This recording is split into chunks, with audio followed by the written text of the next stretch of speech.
Bueno, pues vamos a orar para comenzar con el estudio. ¿Les parece bien? ¿Sí? Lourdes, ¿quieres una oración? Sí. Señor, en nombre de tu jornada te queremos agradecer por todas las bendiciones que nos das, por la palabra que a través de carne nosotros tenemos que entender, a través de Ángel tenemos que entenderla. Asimismo, Señor, te damos gracias porque no tenemos persecución. También te pedimos por nuestro país.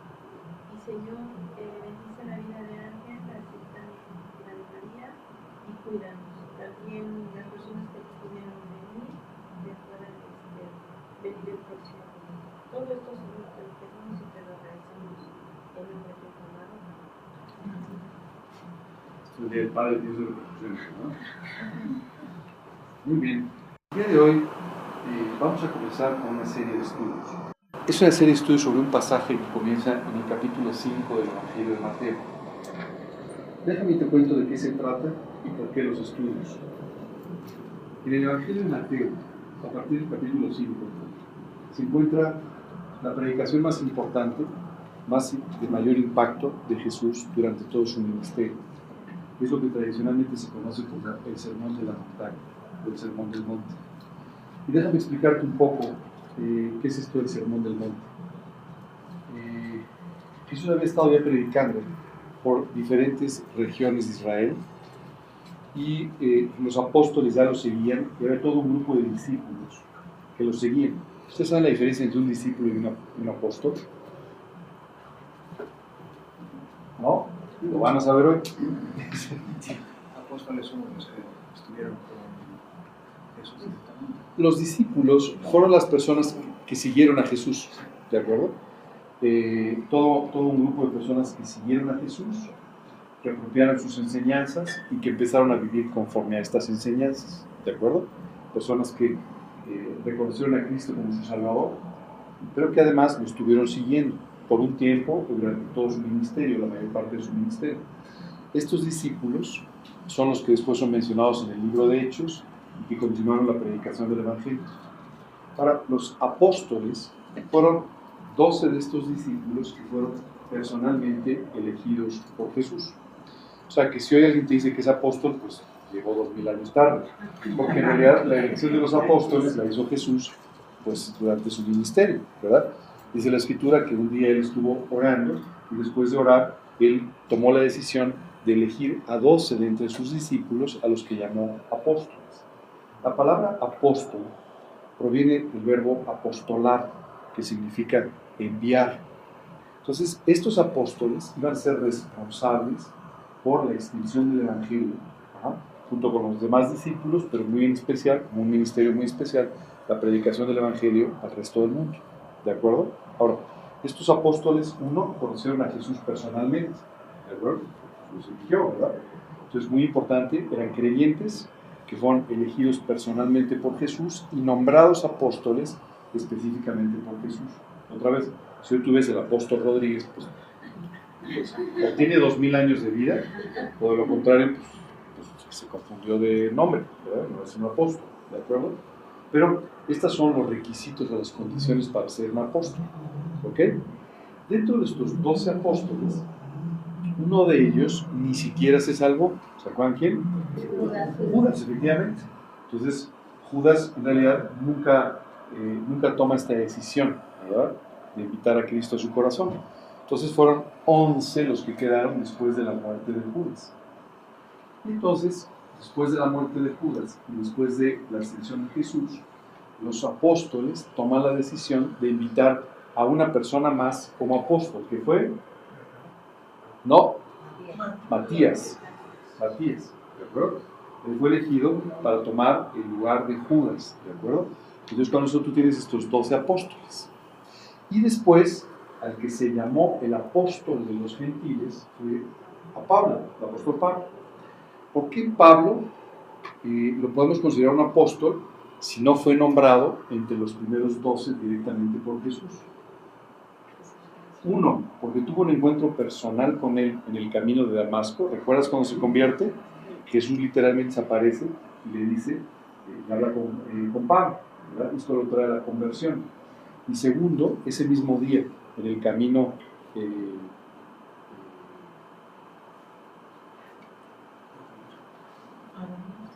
Sí, en el camino a Damasco, en este mismo encuentro, Jesús le da la encomienda, lo apostola o le da la encomienda de ir a predicar a los gentiles. ¿De acuerdo? Entonces, ahí le da un infarto. No, no es cierto. Bueno. Vamos a tratar de concentrarnos. Luego, no se preocupen que va a haber 3 o 4 repeticiones el día de hoy, luego van a poder ver todos los goles, y todo eso, pero por lo pronto concentrémonos en el apóstol Pablo. Él fue entonces considerado como el apóstol de los gentiles, o a los gentiles, ¿de acuerdo? ¿Sí? ¿Todo bien? Okay. Entonces dice la Escritura que para este momento en el que estamos hablando, en el capítulo 5 del Evangelio de Mateo, ya los apóstoles habían sido elegidos. Jesús había estado predicando ya por la geografía de Israel, ¿de acuerdo?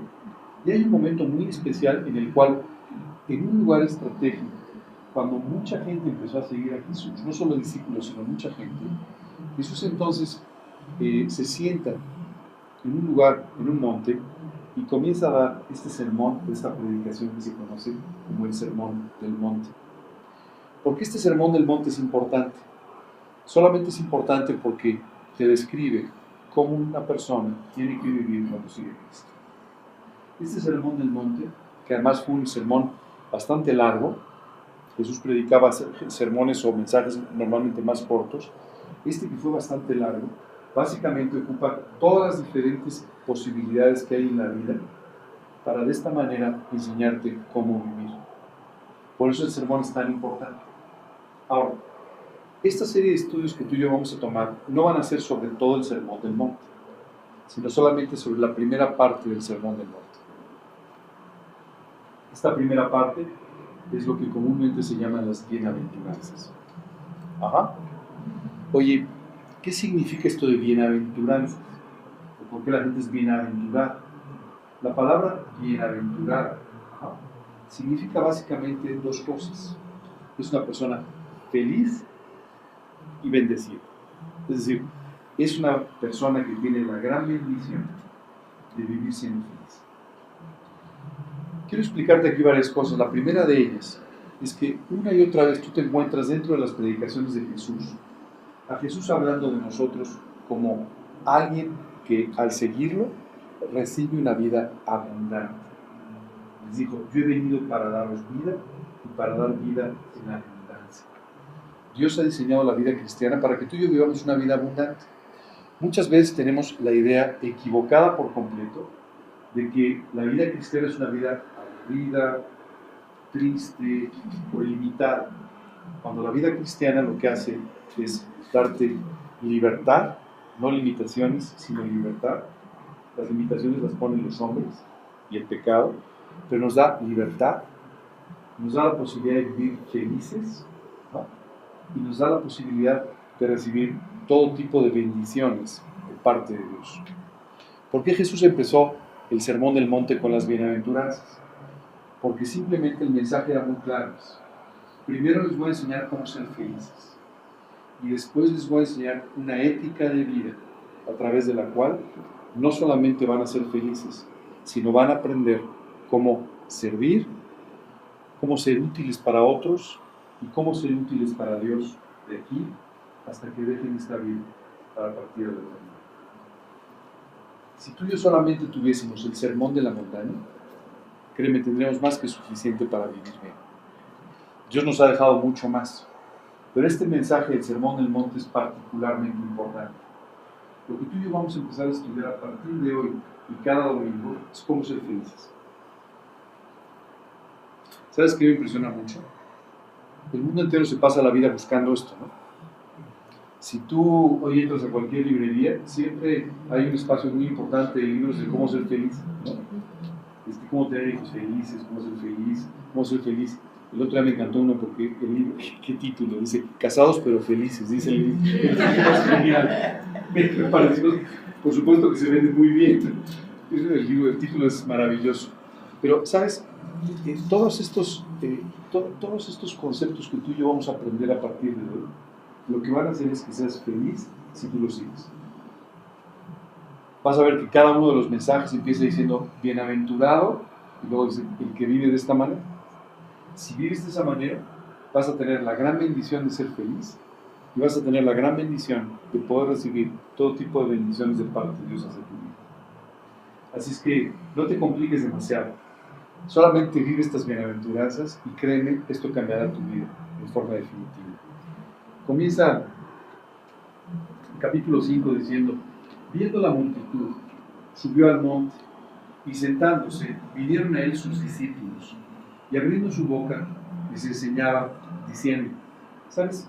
Algo muy importante que tú tenemos que ver en este versículo es que Jesús no se quedó de pie hablando, sino se sentó en un lugar para que la gente se sentara a escuchar todo lo que él iba a decir. No era un breve mensaje, era un mensaje sumamente importante. Hoy en día, los cristianos a veces no vivimos conforme a todo lo que dice la Biblia. Muchas veces la vida de un cristiano no se separa demasiado de la vida de una persona sin Cristo porque no refleja la felicidad o no refleja el trabajo de Dios en su vida como debería ser. Bueno, quiero decirte que no solamente Dios quiere que seas feliz, sino quiere impactar la vida de otras personas a través de la tuya. Y muchas veces esto no se logra, y no se logra por la falta de una relación estrecha con el Señor. Últimamente me ha llamado la atención una cosa, y es que hablando con varias personas, me he dado cuenta que nunca me escucharon. O tengo un problema en mi tono de voz, yo no pensaba eso, o tengo un problema en la forma que hablo, o la verdad es que estamos viviendo un momento en el que nadie escucha nada, ¿no? Oye, fíjate que voy a abrir la puerta para salir al... Oye, a ver si abres la puerta y... Ok. ¿No te escucharon? ¿Cierto? Y sabes, este es un problema muy fuerte que hoy en día tenemos en este mundo. No nos enteramos de nada. No escuchamos. Oímos mucho, pero escuchamos muy poco. Muy pocas veces nos concentramos en realidad en aquello que Dios nos quiere enseñar. Parte del problema que tenemos es un desorden en nuestra mente, no quiere decir que estemos locos, pero es un desorden en el sentido de que no podemos concentrarnos en la información, en la noticia o en las cosas que nos están poniendo delante. Y estamos muy distraídos. Y hay veces que esto puede estar afectando tu vida de oración y puede estar afectando incluso tu tiempo devocional, el tiempo que tú pasas leyendo la Biblia.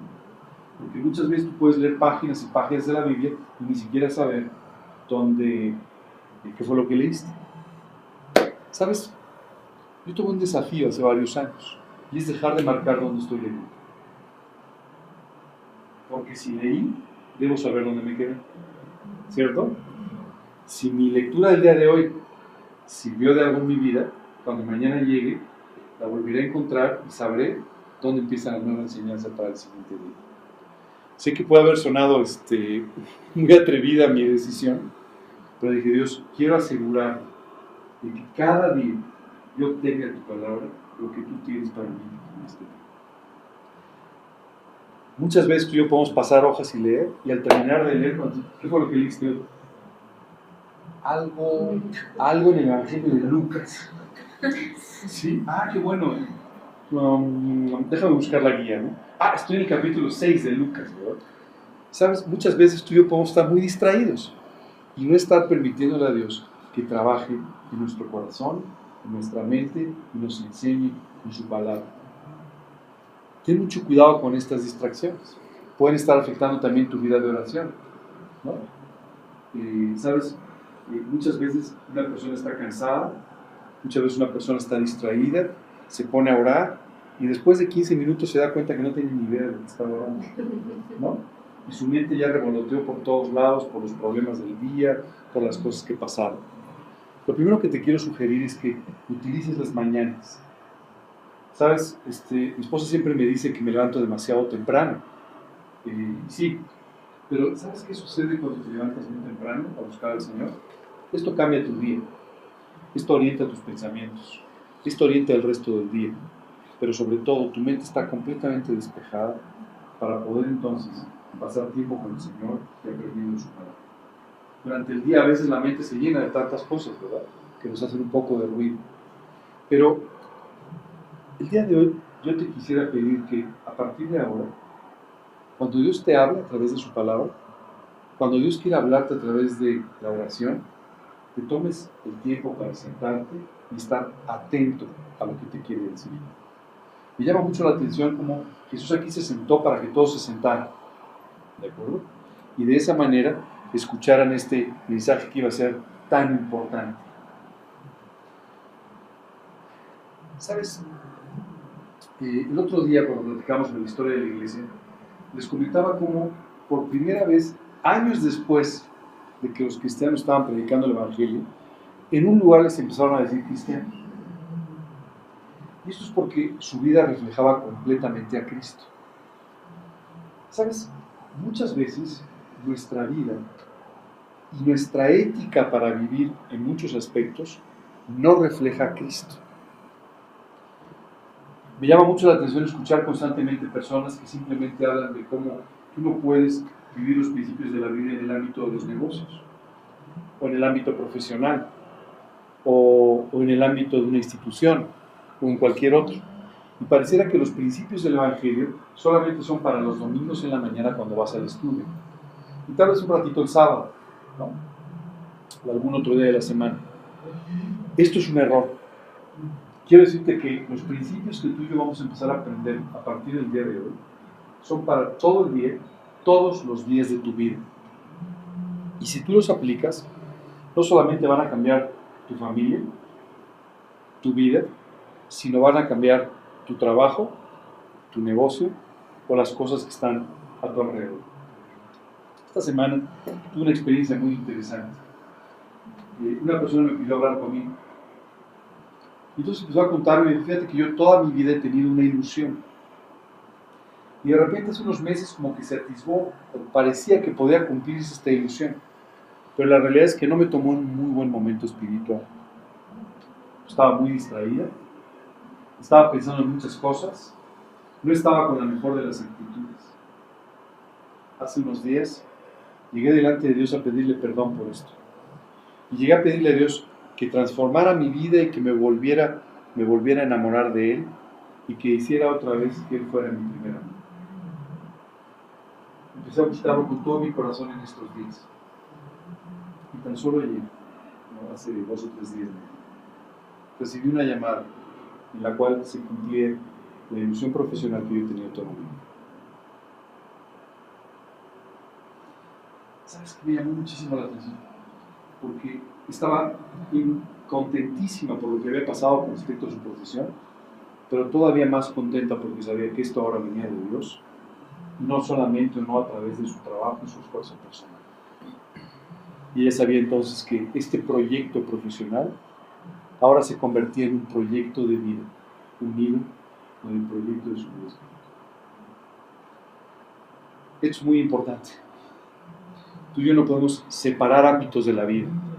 Tú y yo tenemos que aprender a vivir para el Señor con todo nuestro corazón, y de esta manera Él va a hacer que nuestra vida familiar, profesional, lo que tú quieras, esté siempre en consonancia con los principios de la Escritura.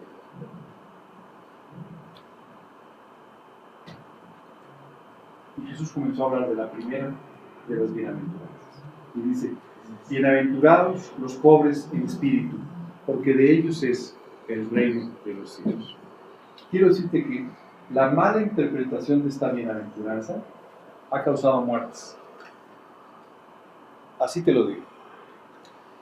Muchas personas al leer este versículo piensan que es muy bueno ser pobre, pero no en espíritu, sino ser pobre, ¿no? Recuerdo que hace muchos años, cuando yo estaba todavía estudiando, me invitaron a un grupo de jóvenes a que compartiera de Cristo. Todo este grupo de jóvenes se reunía por motivos religiosos, pero no eran cristianos, no eran salvos, ¿no? Y recuerdo que, pues ya sabes, yo en ese momento, pues, sobre todo, pasa muchas veces en la vida, pero cuando estás estudiando, pues ya sabes que tienes los zapatitos que te pones el día de la fiesta, pero nada más, ¿verdad? No te los pones diario porque no te puedes comprar muchos pares, ¿verdad? Y cosas así. Entonces ese día me puse los zapatitos de la fiesta y me vestí de la mejor manera que yo podía en ese momento para poder ir con este grupo de jóvenes. Recuerdo que después de compartir un poco sobre el Evangelio con ellos, uno de ellos me dijo: perdona, pero yo no estoy de acuerdo contigo, yo creo que gente como tú se va a ir al infierno. ¿Y eso por qué? porque eres un riquillo. Lo primero le dije, mira, no te voy a explicar de dónde saqué mis zapatitos, pero francamente, no sabes el trabajo que me costaron, pero bueno, ese es otro problema. Pero no es así. ¿Sabes qué me llamó la atención? Este joven, o algunos de estos jóvenes, tenían en mente que una persona tenía que ser pobre para ser espiritual. Pobre me refiero económicamente, pobre, ¿de acuerdo? Tenía que ser pobre para ser feliz, y tenía que ser pobre para ir al cielo. ¿Sabes? Dios no nos enseña esto. Y yo te invito a que busques en la Biblia algún pasaje donde te diga esto. No lo vas a encontrar. No lo vas a encontrar. Hoy vamos a hablar de lo que dice el pobre en espíritu, que no tiene nada que ver con el saldo de tu cuenta de cheques. Nada que ver con si viniste en coche o en un autobús. Eso no tiene nada que ver. ¿De acuerdo? Pero muchas veces los seres humanos tratan de ligar estas dos cosas. Es muy importante que entendamos esto. El dinero o la falta de dinero no son un termómetro espiritual. Eso es muy importante que tú y yo lo entendamos. Número uno. Aunque Dios dice que siempre nos va a proveer y que no va a faltarnos nada, tú y yo tenemos que entender que Dios se ocupará de nuestras vidas siempre para que no nos falte nada. Lo que no significa que tengamos mucho más o un poco menos, sino que Dios siempre se ocupará de nosotros con respecto a nuestras necesidades. Segundo punto muy importante. Un hombre no es más espiritual por ser pobre o por ser rico. Un hombre es más espiritual cuando le entrega su vida a Cristo. ¿Ok? Hubo un encuentro muy interesante que Jesús tuvo con un joven que la Biblia dice que era rico. Ese sí era rico económicamente hablando, pero además era rico espiritualmente hablando. Y te voy a explicar este ejemplo antes de entrar en la enseñanza para que podamos entender de qué se trata. Este joven llegó y se presentó delante de Jesús y le dijo: Jesús, ¿qué tengo que hacer? ¿No? ¿Cómo me voy a salvar? ¿Qué tengo que hacer para seguirte? ¿No? Y Jesús, viendo y conociendo el corazón de este joven, le dijo: ¿los mandamientos tienes? ¿Sí? Una pregunta: ¿tú crees que se pueden seguir los mandamientos? ¿Te acuerdas de los famosos 10 mandamientos? Bueno, déjame que leo el primero, ¿te parece bien? El primero dice: amarás al Señor tu Dios con todo tu corazón, con toda tu mente, con toda tu alma, con todas tus fuerzas. Levante la mano que lo cumpla. ¿Ok? Ese solo es el primero. Si quieres me sigo al segundo. Ames al prójimo como a ti mismo. ¿Quién lo cumple? Ok. Entonces, los mandamientos no se pueden cumplir. Los famosos 10 mandamientos solamente son los 10 primeros de una serie de más de 300, son 352 mandamientos de todo el Antiguo Testamento. Pero da igual si son 352 o 230 o 125. Una vez una persona me decía: ¿estás seguro que son 352? Y que da igual, no cumplo ninguno. Pues me da lo mismo, ¿verdad? En realidad no podemos cumplir ninguno de estos mandamientos. ¿Por qué entonces Dios nos dio los mandamientos? La Biblia dice que nos dio la ley o los mandamientos como un ayo, es decir, como alguien, ¿no?, que nos iba a llevar de la mano, literalmente, a Cristo. Porque cuando tú quieres empezar a cumplir los mandamientos, dices: no, pues el 1 no lo cumplo, el 2 tampoco, el 3 tampoco, el 4 tampoco, el 5 tampoco, pues entonces, ¿qué voy a hacer? Y entonces, estos mandamientos que no puedes cumplir solamente te muestran tu necesidad de venir a Cristo. Para eso son. Este joven, sin embargo, cuando Jesús le dijo: sigue los mandamientos, este joven le dijo: yo los he cumplido todos desde mi juventud. ¡Wow! No sé si era rico en dinero, pero en soberbia sí. Esa es la realidad. Este joven tenía un problema muy importante. Dependía de él mismo. Había desarrollado un tremendo orgullo, una tremenda soberbia, y entonces él pensaba que no necesitaba ni de Dios para cumplir todo lo que solamente Dios puede hacer en la realidad. Después de decirle esto, Jesús le dice: bueno, entonces vende todo lo que tienes, déjalo todo y ven y sígueme. Y el joven se puso muy triste porque dijo: no, pues eso sí está muy difícil, ¿verdad? Cumplir todos los mandamientos está bien, pero dejar mi dinero, pues eso sí que no, ¿verdad? Entonces la Biblia que él se puso muy triste y ya no siguió a Jesús. Los discípulos, al escuchar esta entrevista, dijeron, a ver, no entendimos nada. Y entonces le preguntan a Jesús, y le dicen, Jesús, ¿y nosotros qué vamos a hacer? Si este lo cumplía todo, si este era el bueno de la película, si este lo tenía todo y no pudo, entonces explícame una cosa. ¿Cómo le voy a hacer yo? Decían los discípulos. Yo he dejado todo lo que tengo y no tengo absolutamente nada. Lo he dejado todo por seguirte. Y entonces Jesús les explica cómo un rico espiritual no puede entrar al reino de los cielos. ¿Sabes? Hay un problema. A veces los seres humanos nos sentimos ricos espiritualmente. Tan ricos que no necesitamos ni siquiera de Dios. Y esto nos limita en nuestra posibilidad de recibir a Cristo. Para que tú y yo podamos recibir a Cristo, lo primero que tenemos que hacer es arrepentirnos de nuestra manera de vivir. Este joven rico pensaba que no había nada de qué arrepentirse. Cuando tú y yo nos arrepentimos de nuestra manera de vivir, este es el primer paso para que podamos tener una relación personal con Dios. Es decir, tú tienes que sentirte pobre espiritualmente para que Dios pueda enriquecerte espiritualmente. Es muy importante. Si tú no entiendes esto, tú no puedes, simplemente no puedes seguir a Cristo. La entrevista con este joven fue muy peculiar. Y muchas personas hoy siguen pensando que porque este joven era rico, no pudo salvarse. Jesús utilizó un ejemplo, dijo que así como un camello no podía pasar por el ojo de una aguja. ¿Ustedes han visto las agujas? ¿Han visto el ojo de la aguja? Yo no lo veo, simplemente solo con los lentes sin mucho cuidado, pero casi no lo veo, ¿verdad? Es muy difícil para pasar el hilo. Jesús les dijo, bueno, es más difícil pasar, o más fácil pasar un camello por el ojo de una aguja que el hecho de que un rico pueda entrar al reino de los cielos. Hoy en día hay muchas personas que piensan que el hecho de ser exitoso económicamente hablando hace que tú no puedas ir así.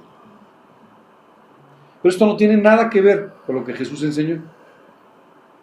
Porque este joven, su problema no era el dinero. Su problema es que él no se podía arrepentir de lo que jamás pensó que había hecho mal. Él pensaba que todo lo hacía. Probablemente tú tienes una relación personal con Dios. Probablemente tú te has arrepentido, le has permitido a Cristo que cambie tu vida. Pero muchas veces en nuestro diario caminar como creyentes, empezamos otra vez a desarrollar este sentido de ser ricos espiritualmente. Este sentido de riqueza espiritual muchas veces tiene que ver con nuestro orgullo. Y cuando tú y yo permitimos que el orgullo empiece otra vez a tomar cierto control en nuestra vida, empezamos a sentirnos superiores a los demás. ¿No? La Biblia nos habló, por ejemplo, nos habla de dos personas. Uno que se colocaba en los primeros lugares de la sinagoga. Uno que era muy importante y rico espiritualmente, y otro que simplemente no se atrevía ni siquiera a acercarse, y lo único que hacía era darse golpes y pedirle a Dios que lo perdonara por su vida.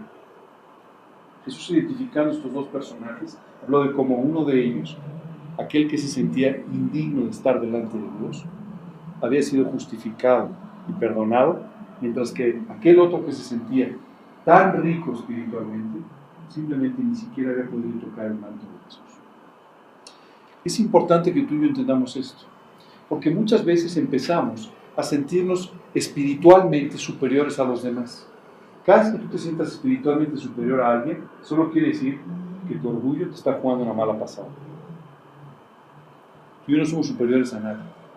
Tú y yo, si de algo pudiésemos jactarnos, solamente sería del trabajo que Dios ha hecho en nuestras vidas, no de lo que tú y yo estamos haciendo o logrando en nuestra vida. Sin embargo, una tendencia muy humana es a tomarlo nosotros y empezar a pensar que somos espirituales por nosotros, lo cual no es cierto. Somos espirituales por el trabajo del Espíritu de Dios, ¿no? Y somos usados por Dios porque tenemos algunas cualidades especiales. No, eres usado por Dios simplemente porque Dios en su misericordia te permite formar parte de su trabajo cuando nosotros no lo mereceríamos. Cuando Jesús empezó a decir bienaventurados los pobres en espíritu, simplemente lo que está diciendo es felices, bendecidos, aquellos que saben que son espiritualmente necesitados de Dios para de esta manera poder ser bendecidos y usados por Dios. ¿Sabes? Y esto es extraordinario. Cuando tú llegas delante de Dios y le dices con toda honestidad, Señor, yo sé que no soy digno, pero sí sé que tú puedes hacer a través de mi vida aquello que te agrada y aquello que te dignifica. Entonces Dios puede usar tu vida. Cuando tú empiezas a pensar que Dios te va a usar por tus cualidades, por lo que sabes, por lo que eres, Dios no puede usar. Pablo descubrió esto de una forma muy peculiar. Cuando él se convirtió, dijo, no, bueno, yo un líder religioso, un perseguidor de los cristianos, ahora que me he convertido, pues, puedo decir que me he convertido y todo el mundo se va a convertir. Y se convirtieron en sus enemigos. Pablo tuvo que ser bajado con cuerdas por una muralla para que no lo mataran. ¿De acuerdo? Y Pablo estaba muy decepcionado, decía, pero entonces, ¿cómo va a ser esto? ¿Cómo Dios me va a usar de la forma que me ha prometido si cuando empiezo a hablar esto es un desastre? Él tenía que aprender que no era él, sino era Cristo en él quien podía cumplir ese ministerio extraordinario. Si el día de hoy tú estás dependiendo de tus fuerzas, si el día de hoy tú estás dependiendo de tus posibilidades, de tus cualidades, de lo que sabes, de lo espiritual que eres, para poder servir a Dios, créeme, te has hecho inútil en sus manos. La Biblia dice que eres feliz cuando dependes de Él y no de ti. Dios puede bendecirte y puede bendecir tu vida cuando tú te sientes espiritualmente pobre y necesitado de parte de Dios. Esto es un cambio de actitud dramático. Y esto es un cambio importante de pasar de nuestro orgullo a la humildad. ¿Sabes? La humildad, que a mí me impresiona, pero esto de la palabra humilde, ¿quién se siente humilde? ¿Sabes? Normalmente, la palabra humildad incluso es mal utilizada. Y pensamos, humilde es una persona de pocos recursos. No, puede ser muy soberbio, aunque no tenga un centavo. O una persona puede ser muy humilde, no importa lo que tenga, ¿verdad? Pero si hay algo clave para el trabajo de Dios en tu vida, es la humildad. Cuando tú levantas la mano y dices, Dios, reconozco que no puedo, entonces Dios puede hacer las cosas. Quiero decirte que muchas personas confunden la humildad, ¿no?, con la falsa humildad. Yo veo gente que permanentemente, en su orgullo, dice, ay, es que yo no puedo, yo soy tan débil. Es que yo no puedo, yo soy tan incapaz. Es que yo no puedo porque yo no tengo ni siquiera la capacidad para hablar. Todo esto que estás haciendo se llama falsa humildad. ¿Cómo puedes distinguir la falsa humildad? Todo aquello que tú haces para que te digan que no es así. Es que yo no sé, no sirvo para nada. No, ¿cómo crees? Si tú sabes mucho de la Biblia, gracias. Esto se llama falsa humildad. Y esto es muchas veces en lo que muchos creyentes viven. No, es que yo no tengo la habilidad que tienen otros para hablar de Cristo. Pues si nadie te está pidiendo que la tengas. Lo único que Dios está pidiendo es que le permitas trabajar en tu corazón para que Él haga lo que tú no puedes hacer. Muchas veces el orgullo solamente se manifiesta en que tú reconoces aquellas cosas que no, es que yo no tengo la habilidad para esto, no, es que yo no puedo hacer lo otro. No, si nadie te ha pedido que lo tengas. Lo único que Dios te está pidiendo es que le dejes hacer lo que tú no puedes hacer. Pero a veces el orgullo se constituye en una pared infranqueable que no le permite a Dios pasar hacia adentro de tu vida. Porque como el joven rico, tienes demasiada riqueza espiritual, aparentemente, que no le permite a Dios que te invite a seguir. ¿Sabes? Cuando la Biblia dice bienaventurados los pobres en espíritu, se refiere a esas personas que simplemente, con humildad, reconocen sus limitaciones y lo buscan para que Dios les dé la victoria en aquello que no la pueden. Por eso eres feliz, ¿no? Eres feliz cuando dices, Dios, perdóname porque yo no puedo hacerlo, pero sí sé que tú puedes hacerlo, por eso recurro a ti. Oye, ¿por qué es bendecida una persona así? Porque está pidiendo por las bendiciones de Dios, sabiendo que Él no las puede obtener solo. Esto es tremendamente importante.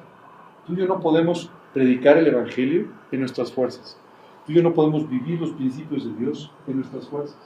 Más adelante en el Sermón de la Montaña, Jesús va a enseñar tantas cuestiones de comportamientos morales, éticos, espirituales, pero tú y yo no los podemos vivir sin humildad. Si no reconocemos que es Dios el que puede convertir este mensaje en una realidad en nuestras vidas, no importa el mensaje, no lo vamos a poder vivir. Por eso Dios comienza con esta preciosa bienaventuranza a tratar con nuestras vidas. ¿Quieren ser felices? Requisito número 1 se llama humildad. Hagan a un lado la soberbia. Hagan a un lado el orgullo, que lo único que está haciendo es que ustedes sufran innecesariamente, que ustedes se castiguen innecesariamente y que dejen de disfrutar de la vida. Hace un tiempo recuerdo una persona llegó y me dijo, estoy metido en una crisis terrible. ¿Sí, cuál? No, mira, no puedo tener trabajo porque además mi edad... Y... Después de decirme todas las cosas, de las cuales seguramente muchas tenía razón, al final le dije, tienes solamente un problema. No como ya te he contado que tengo muchos. No, no, tienes uno. No estás confiando en el único que te puede dar trabajo con 30, 50, 60, o la edad que quiera, en el lugar que quiera, donde quiera. Y estás confiando en ti o desconfiando de ti y al mismo tiempo desconfiando de Dios. Dios puede darte un trabajo cuando quiera, donde quiera. Dios puede darte una familia cuando quiera, donde quiera. Hace muchos años, un hombre llamado Abraham recibió una promesa extraordinaria. Abraham, de ti voy a crear una nación entera. Y de esa nación, además, va a salir alguien que, a través de su sacrificio en la cruz, va a bendecir a toda la humanidad. Y Abraham no podía tener hijos, su esposa no podía tener hijos. A veces que parecería que esto sería imposible. Y Abraham se preguntaba cómo Dios haría esto. ¿Sabes? Es extraordinario, pero de repente hubo un momento en que Abraham y su esposa empiezan a elucubrar cómo le hacemos para cumplir la voluntad de Dios, ¿no? ¿Y sabes qué hicieron? Un desastre. Oye, si usamos a tu sierva y entonces mira. No, bueno. ¿Qué te quiero contar? De un problema al siguiente. Pero hubo un momento en que simplemente Abraham dijo, Dios, es tu promesa, tú la vas a cumplir. No es lo que yo haga, no es lo que yo sea, es tu promesa y tu voluntad. Solo tú puedes cumplir con eso. Y es extraordinario porque Dios se aparece con Abraham para recordarlo. Abraham, te voy a dar un hijo. Y a través de ese hijo voy a bendecir tu descendencia. Y esa mujer, su esposa, a un lado, en una tienda, se empezó a reír. No puede ser. Y Dios se voltea con Abraham y le dice, ¿por qué se está riendo tu esposa? ¿No? ¿Sabes cómo se llama su primer hijo? Risa. Entonces le dijo, ponle risa para que te acuerdes el día en el que desconfiaste de mí. Porque si yo te prometí algo, lo voy a hacer. Pero para que Dios pueda hacer esto, tú tienes que tener la humildad para decir, Dios, no depende de mí. No lo puedo hacer yo. No es mi trabajo, no es mi ministerio, no es mi... Eres tú, en mí, el único que puede hacer lo que yo jamás puedo. Cuando tú aprendes a tener esta actitud, ¿sabes qué sucede? Tú estás feliz. Ya no depende de ti. Ya solo depende de voltear a ver a Dios y disfrutar de sus bendiciones. Dios puede bendecirte porque ya no depende de ti. Y como consecuencia ya no va a exaltar tu orgullo ni te va a hacer daño. Simplemente Dios va a bendecir tu vida. Bienaventurados los pobres en espíritu, dice, porque de ellos es el reino de los cielos. ¿Sabes la primera vez? Y la segunda y la tercera vez que leí este versículo me pregunté, ¿cómo que de ellos es el reino de los cielos? ¿Por qué? La realidad es que es precioso ver el cumplimiento de lo que Dios está diciendo. La humildad finalmente es la que te puede permitir ver el reino de Dios en la eternidad. Cuando tú te humillas delante de Dios, cuando tú te arrepientes y reconoces tu necesidad de la salvación a través de Cristo, ese es el momento en el cual, por primera vez, tú tienes para la eternidad acceso al reino de Dios. El otro día hablaba conmigo una persona y me decía, no, es que Cristo murió en la cruz, sí para salvarte, pero olvídate. Más bien para que tú hagas lo mismo. Y dice que yo no puedo hacer lo mismo. O sea, ¿me pueden matar? Sí, probablemente sí, ¿no? No lo dudo. En Iztapalapa todas las Semanas Santas, si no los matan, están a punto de matarlos, ¿verdad? O sea, puedes intentar morir así, pero tú nunca serás igual que Cristo, porque Cristo es Dios. Y Jesús murió por los pecados de otro. Tú morirías por los tuyos y a lo mejor por tu insensatez. Pero tú no morirías por los pecados de otro, morirías por los tuyos. Jesús, Dios, Murió por nuestros pecados para que tú y yo apropiemos su sacrificio, apropiemos su sangre. Cuando con humildad tú reconoces eso, entonces que Cristo puede entrar a tu corazón y transformar tu vida. Y entonces sí, tú vas a ver el reino de Dios en la eternidad. Pero aquí no se refiere solamente a la eternidad, sino a cómo tú puedes ver desde hoy el reino de Dios. Tú puedes hoy disfrutar en mucho lo que vas a tener en la eternidad. Hoy tú puedes ver el reino de Dios, puedes ver el cielo, puedes disfrutar de muchas de las cosas de las que disfrutaremos en su plenitud y la eternidad. Solamente si eres suficientemente humilde para pedirle a Dios que sea Él el que pueda trabajar en tu vida y pueda entonces permitirte ver su gloria. Uno de los problemas que a veces tú y yo tenemos es que estamos demasiado asentados en la realidad de esta vida y como consecuencia perdemos la visión de la eternidad. Cuando Jesús les dijo, bienaventurados los pobres en espíritu, porque ellos van a poder ver el reino de los cielos. Ellos van a poder disfrutar el reino de los cielos. Ellos van a poder disfrutar de las cosas que de otra manera sería imposible disfrutar. Se refiere exactamente a eso. El otro día estaba leyendo, estuve el domingo pasado, sobre la vida de este hombre, Esteban. ¿Se acuerdan? ¿Se acuerdan de él? El que murió, al que mataron apedreado. ¿Sabes qué me impresiona? La Biblia habla de él como en un momento muriendo de 21 años. Qué vida y qué muerte la de Esteban. Esteban era un hombre elocuente, predicaba el evangelio, ganaba las almas, hacía las cosas que tenía que hacer de tal manera que por hacer esto un día, esto le privó de su vida. Lo mataron por predicar el evangelio, pero dice la escritura que él podía ver el reino de Dios. Él podía ver el cielo abierto y a Dios en su trono. Y sabes, tú y yo deberíamos y podríamos vivir todos los días viendo el cielo abierto y a Dios en su trono. Si tuviésemos la humildad para vivir todos los días buscando a nuestro Señor y pidiéndole a Él que haga lo que tú y yo no podemos hacer en la vida, pero que Él puede hacer, convertir en una realidad. ¿Sabes? Mientras leía este versículo, yo le decía a Dios, Dios, hazme pobre en espíritu. De verdad, hazme pobre en espíritu.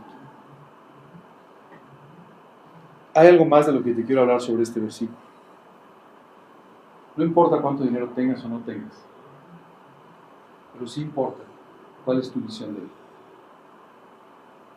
Si para ti lo importante son las cosas eternas, lo que tú tengas no te hará daño, y lo que tú no tengas tampoco te hará daño. Podrás vivir como un pobre, aunque extraordinariamente rico. Pero si tú empiezas a darle valor a las cosas que eternamente no lo tienen, entonces tú te empezarás a enriquecer humanamente hablando para de esta manera perder por completo tu vida espiritual. Es por eso que dice la Escritura, el principio de todos los males es el amor al dinero. No el dinero. Yo nunca he visto un billete que te muerda los dedos y cosas así. Pero el amor al dinero, cuando tú sustituyes el amor, tu primer amor, el amor al Señor, por el amor al dinero, esto sí destruye completamente tu vida. Si tienes, dale gracias a Dios y ponlo a su servicio. Si no tienes, dale gracias a Dios y confía en su provisión para siempre. Y de las dos formas, Dios te bendecirá abundantemente en tu propio vida. ¿Quieres ser feliz? Ok. Ya tienes el primero de los requisitos para ser feliz. Ser humilde. Si tú eres humilde, si tú buscas al Señor y si tú le permites a Él que haga lo que quiera hacer en tu vida, sin el obstáculo terrible del orgullo, de la soberbia, entonces Dios podrá hacerte feliz y podrá bendecir tu vida. Nos vamos a quedar hasta aquí el día de hoy. Creo que ya tenemos suficiente tarea para la semana. Quiero pedirles que con cada una de estas bienaventuranzas, tú y yo hagamos una especie de compromiso con nosotros mismos, terminando cada estudio. y es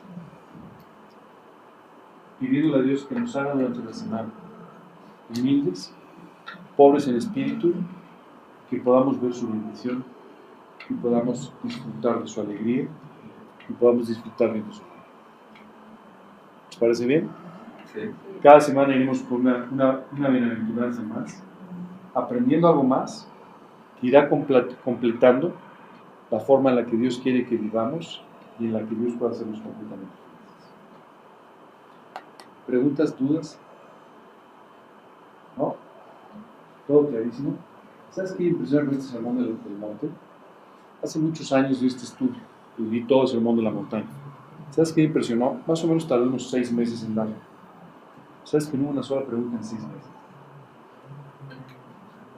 Es la predicación más contundente de Jesús. O sea, no hay mucho que preguntar. Está claro. Por cierto, si tienen preguntas, por favor, no dejen de hacerlas. No se trata de que rompamos un récord. Pero, normalmente, ¿no?, son enseñanzas tan claras de parte de Dios, tan contundentes, tan prácticas para tu vida de todos los días, que lo único que tienes que hacer es salir a vivirlas. Perdón, esta pregunta. Decías que los eran ejemplos. Perdón. Como Jesús, los apóstoles fueron ejemplos. A Matías, a tú y a Judas, ¿quién lo dijo? Lo dicen los discípulos. Entonces dice que oraron para pedirle a Dios que los guiara para elegir a su sucesor de Judas. Y Matías había conocido durante su vida a Jesús. O sea, era un discípulo, ya para ese momento. Lo único es que ellos oran para pedirle a Dios que nombre un sucesor, ¿no? Dice literalmente que utilizaron un método, ¿sabes cuál es? Las suertes. Ahorita les voy a explicar lo que es. No, ¿qué pasó? ¿Qué pasó? Ahorita les explico lo que son las suertes. Pero lo que ellos hicieron fue, miren, las suertes era un método que se utilizaba en el Antiguo Testamento para confirmar la voluntad de Dios sobre la vida de la persona. Si tú recuerdas, en el vestuario del sumo sacerdote había una cosa que se llamaba Urim y Tumim. ¿Se acuerdan? Sí. A lo mejor no se acuerdan de las palabras, pero bueno, Urim y Tumim eran una especie de dados, ¿no? Y ellos echaban las suertes para confirmar, le pedían a Dios, Dios, guíanos a través de esto. Y el resultado de lo que salía con Urim y Tumim era la confirmación de la voluntad de Dios. ¿De acuerdo? O sea, no era que echar los dados, ¿no? O sea, imagínate, a ver, Dios, ¿me cambio de casa o no? 6, buenísimo. No, sino ellos oraban y le pedían a Dios la confirmación de esto. ¿Por qué no tenemos aquí al fondo Urim y Tumim para que se vayan a su casa y lo hagan? Porque tú y yo hemos recibido al Espíritu Santo en nuestro corazón que nos puede guiar con respecto a la voluntad de Dios. No necesitamos hacer esto. Si tenemos alguna duda, tú y yo podemos pedirle a Dios que nos confirme su voluntad. No que nos guíe así, pero sí que nos confirme su voluntad a través de las circunstancias. Pero ya no necesitamos un método como este. Pero los discípulos buscaron entonces, a través de echar suertes, que era esto, ¿no? Buscaron que Dios confirmara su voluntad sobre quién debía ser la persona que ocupara el lugar de Judas. O sea, no fue una deducción, si vamos a checar los currículos y todo, saber, no, sino en realidad oraron buscando la voluntad de Dios y después echaron suertes para saber sobre quién caía la suerte y cayó sobre Judas. ¿Ok? ¿Sí? Entonces, Dios eligió a los apóstoles y Perdón, déjame hacer un paréntesis antes. Hay un versículo que dice que del hombre es arrojar las suertes, pero de Dios la caída. Eso es lo que dice literalmente el versículo. O sea, Dios define su voluntad. Tú y yo podemos, ¿ya sabes? ¿Perdón? La suerte te echaron, las de Dios es la victoria. Correcto. Sí, Cristo escogió a los apóstoles en el tiempo que estuvo él predicando, hubo mucha gente que lo estuvo siguiendo. Correcto. Y no muchos fueron elegidos. Solo 12. Sí. ¿Por qué solo 12? Algún día vamos a hablar un poco sobre los números en la Biblia. Cada uno de los números tiene un significado. El 3, el 6, el 12, el 7, tienen diferentes significados. Pero por eso hubo 12 tribus, por eso va a haber 12 ancianos, por eso va a haber muchas cosas. Pero bueno, independientemente de eso, Jesús seleccionó 12, ¿ok?, a quienes iba a encargar la predicación del Evangelio del pueblo. Otro día hablamos de todos los números. Si nos vamos a meter en todo el tema. Pero ¿te acuerdas cuando habla, por ejemplo, del número de la bestia? Dice, ¿no? Dice, es número de hombre, ¿no? Es el 6. Y habla de una epitología falsa. Pero bueno, otro día hablamos, que tenemos en todo eso que es muy largo. Pero el 12 tenía ciertos sentidos, o sea, Jesús eligió a 12 por un motivo, pero eran solamente 12 a quienes iban a encargar la predicación del Evangelio. Como cabezas de la evangelización, todos los creyentes tenían que evangelizar. Conociendo él su fortaleza, ¿no? Más bien, conociendo la fortaleza de él. Ahora, a esos 12, durante 3 años, literalmente los preparó para el ministerio. O sea, estos 12 pasaron los 3 años, día y noche con él todo el tiempo. Entonces, ellos fueron literalmente discipulados o preparados para el ministerio que iban a tener después. ¿De acuerdo? Muchos de los demás discípulos iban y venían. Si tú recuerdas, hubo muchos momentos que los 12 se quedaron a solas con Jesús. Pero esos 12 siempre estuvieron con él. ¿Alguna otra pregunta?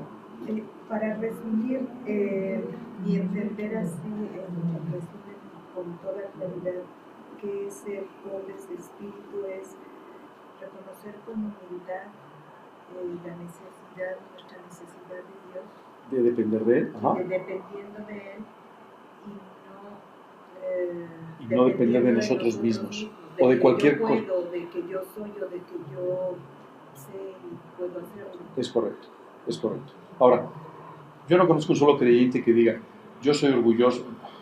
No.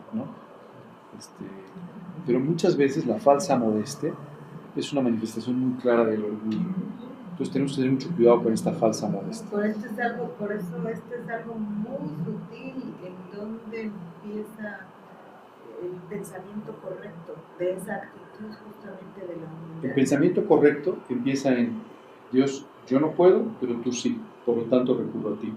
La falsa modestia es yo no puedo, pero no recurro a ti, sino me justifico para no hacer aquello que me dices que tengo que hacer. Entonces, aunque en la actitud se ve como muy delgada la línea, en la consecuencia o en el resultado es muy evidente. Porque cuando tú con humildad llegas delante de Dios y le dices, Dios, me has pedido que predique en el mundo entero, pero yo no puedo, pero tú sí. Entonces lo que tengo que hacer es buscarte a ti para que tú hagas esto una realidad en mi vida, ¿no? Que tú me des gracia, que tú... Entonces tienes la actitud de una humildad correcta. Si tú dices, no, lo que pasa es que yo no tengo la capacidad, yo no lo voy a hacer, entonces estás dependiendo de tus fuerzas, ¿de acuerdo? Y entonces es una falsa humildad. ¿Por qué no buscas? Claro, la humildad verdadera te llevaría a buscar a Dios para que Él haga en tu vida lo que tú no puedes hacer. Ese, digamos, que es el termómetro con el que tú puedes medir qué tan honestamente estás diciendo cosas como yo no puedo, yo no tengo la capacidad, yo no sirvo, etc. Pero también pasa que la gente se escuda en buscar a Dios, pero tampoco lucha o sea, como que siento que a veces como que acomodan a su beneficio, ¿no? Como que dicen, lo dejo a Dios, pero sin esforzarse. Entonces también como que de pronto puedes caer en Pero eso es un principio equivocado. Fíjate que tú vas a encontrar una y otra vez a Dios llamando a líderes y a no líderes a que se esfuercen. Un hombre llamado Josué le dijo, mira que te mando que te esfuerces y seas valiente, no temas ni desmayes, porque tu Dios estará contigo donde quiera que tú vayas. O sea, no por ti, sino por Dios. Pero tú te tienes que esforzar, tú tienes que ser valiente, tú tienes que pelear las batallas. La realidad es que nosotros tenemos que estar dispuestos a que Dios nos lleve hasta donde nos quiera llevar, ¿no? Y esto con toda honestidad. Lo que tenemos que hacer es obedecer aquello que Dios nos ha dicho que hagamos. Y si en el ejercicio de lo que estamos haciendo nos encontramos con que no podemos, tener la humildad para regresar con Dios y decirle, Dios, yo sé que debo hacer esto, pero no puedo. Te pido que tú hagas en mí lo que yo no puedo hacer. Esto es básicamente la actitud correcta, ¿de acuerdo? Tienes razón. De hecho, una de las cosas que más afectan al cristianismo a nivel mundial es el conformismo, ¿no? Es el hecho de conformarse a vivir como viven y no el más alto porque parece que es muy difícil o no es posible o requiere demasiado. En el fondo, ¿qué es lo que Dios requiere? Tu vida entera. Cuando tú le entregas tu vida entera, entonces Él puede hacer todo lo que quiere hacer. Cuando tú no le entregas tu vida entera, pues entonces tú lo estás limitando para hacer lo que Él quiere hacer en ti. Entonces, un signo de que tenemos la actitud correcta de humildad sería la entrega completa de nuestra vida, ¿no? Y ¿sabes qué es impresionante? Si tú ves cada persona que entrega completamente su vida, es increíble lo activo que se vuelve, ¿no? Lo ves sirviendo, buscando otras oportunidades para servir, buscando a las personas, preocupándose, cumpliendo correctamente su trabajo, así. Entonces, wow, o sea, ¿por qué se volvió tan activo? Porque quiere servir y además le está pidiendo a Dios que haga lo que Él no puede hacer. Entonces, de repente, si tú podías hacer 2, estás haciendo 10. ¿Cómo? Pues es Dios el que lo está haciendo. Sí, como cuando le pedimos que produzca en nosotros el cielo, de predicar, y decimos que no me encuentre, siempre que nos guíe, que Él ponga nuestra palabra, que Él ponga el amor, que Él ponga las palabras para acercarte o nos abra puertas, de tal manera que no nos encontremos haciendo su obra. Ayer escuché una frase, no, hoy en la mañana o ayer no me acuerdo, escuché una frase sensacional que te puede explicar un concepto equivocado. Una persona decía, ¿sabes qué? Yo sé que debería asistir a los estudios. Yo sé que esto me serviría para crecer, que debería ir con mi familia a los estudios. Pero tengo un problema, y es que no soy suficientemente constante para ello. La pregunta es, ¿qué haces en esa situación? Y yo no soy una persona que tenga particularmente sea constante o disciplinada o lo que sea. Bueno, pues tienes que orar y decirle, Dios, tú sabes de mis limitaciones. Tú sabes que pues, me cuesta trabajo hacer 2 veces lo mismo, ¿no? Por ejemplo. O tú sabes que para mí es difícil lo que sea, ¿no? Y entonces oras pidiendo a Dios que te dé victoria. No te buscas un grupo donde haya mucha gente para que no se den cuenta cuando falta. ¿Entiendes? Pues, proporcionando un poco la idea. O sea, no se trata de eso, sino se trata de que tú tengas victoria, ¿no? Muchas veces lo que hacemos es conformarnos con nuestra debilidad o conformarnos con nuestro problema, ¿no? Y tratar de esa manera de vivir la vida cristiana. No, la vida cristiana no es de conformismo, la vida cristiana es de victoria. ¿De acuerdo? Tenemos que buscar la victoria. Sí, yo he conocido muchas personas que se sientan en la sala de su casa y bueno, yo voy a esperar por la voluntad de Dios. No, pero mejor ponte a orar por ella, ¿verdad? Dime. Entonces, eso es algo así como el enojo, como cuando la gente dice no lo practica. Y entonces a lo mejor por eso no funciona la terapia, porque la gente se va a los psiquiatras y los psiquiatras se tratan de estar, o sea, trabajan para que la gente se comience a decir. Mira, mira, la autoestima está definida de una forma muy sencilla en la Biblia. La Biblia dice que no pensemos en nosotros, sino con cordura. O sea, se cuerda. O sea, si te paras en el espejo y dices, no, pues no soy muy alto, o no soy muy alto, ¿no? Eso me define. No es un problema o no. No es para que me deprima o no. Me define, no soy muy alto. No soy el más parecido del mundo, pero sí soy, ¿verdad? Todo esto te define, nada más te define. Ahora, la Biblia dice que pensemos de nosotros con cordura, es decir, no más, tampoco menos. Oye, no soy una persona particularmente inteligente, pues también no importa, ¿no? Pero tampoco me va a tirar al piso y decir que soy un budísimo. No. Y ese de ti con cordura. Mira, yo soy una persona que tiene muchas habilidades, que otras no las tengo. Eso en realidad es como nosotros debemos pensar de nosotros mismos. Ahora, dentro de todo eso, Dios no puede usar ni siquiera nuestras cualidades si nosotros no le entregamos nuestra vida. ¿De acuerdo? Eso es muy importante. Ahora, ¿qué es la baja autoestima? La baja autoestima a veces es un recurso de nuestro orgullo, ¿no? Para de esa manera, con este complejo de inferioridad, invitar a los demás a que todo el tiempo nos estén alabando. Ahora, hay veces que la autoestima, la baja autoestima es real, y esto proviene de poner mucho los ojos en nosotros mismos. Una persona sin Cristo necesita una terapia, aunque finalmente no le va a resolver mucho problema. Pero un creyente tiene que recurrir a Dios para que le haga valorarse en la forma correcta. Cuando tú y yo pensamos en pensar en nosotros con cordura, tenemos que ver cómo somos, pero también ver cómo Dios nos ve. Y esto es muy importante porque nos da nuestro verdadero valor. Porque puedo no ser el más alto, puedo no ser el mejor parecido ni el más inteligente, pero Dios habla de mí diciendo que soy la niña de sus ojos.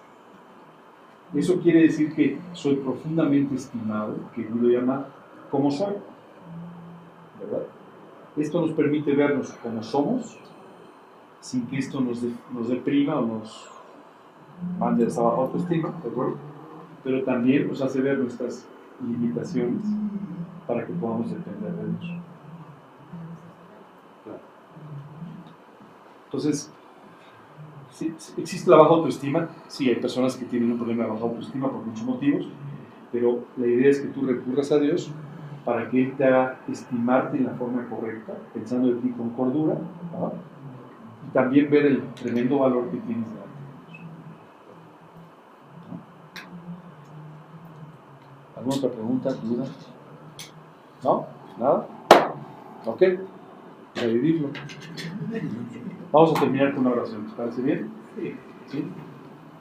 Señor, queremos darte muchas gracias por este día y gracias, Señor, por tus bienaventuranzas. Gracias, Señor, por este sermón de la montaña. Muy en particular, gracias hoy, Señor, por enseñarnos que nos quieres hacer felices, que nos quieres bendecir. Y para ello, Señor, necesitas de nuestra humildad, necesitas de nuestra actitud correcta ante ti y ante la vida. Hoy, Padre, queremos pedirte que tú nos enseñes de esto, que tú nos enseñes a ser pobres en espíritu, para que de esa manera, Señor, tú puedas mostrarnos tu reino y llevarnos a vivir de tal manera que podamos reflejarte permanentemente en nuestras vidas. Te pedimos esto, Señor, de una forma muy especial y te damos gracias en el nombre de Cristo Jesús. Amén.